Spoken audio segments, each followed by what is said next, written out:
Reading English is fun.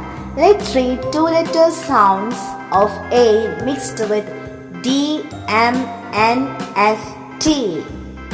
What is this? It's an apple. We read it as apple, a. So whenever you see letter A, remember the sound A. A. How is it? A. What is this? It's a doll. So whenever you see letter D, remember the doll and read it as D. D.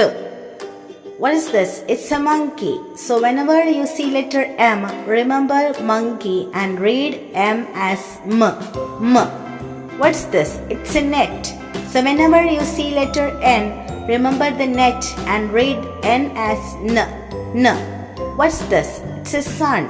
So whenever you see letter S, remember the sun and read the S as S. S. What's this? It's a tiger. So whenever you see letter T, remember the tiger and read T as T. T. Now shall we read it together? Apples A and dolls D. A, D, A, D. Apples A and monkeys M. A, M, A, M.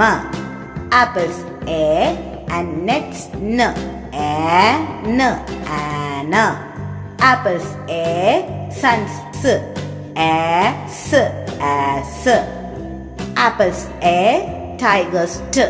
A, T, A, T. Dolls D. Apples A, D, A, D. Monkeys M. Apples A, M, A, M. Nets N. Apples A, N, A, N. Suns S. Apples A, S, A, S. Tigers T. Apples A, T, A, T. Now let's read it speedily. Add, am, an, as, at, da, ma, na, sa, te. There are so many such fun videos in our channel. Watch it and become good readers. So reading English is so much fun. See you in the next video. Till then, bye bye and take care, dears. Thank you.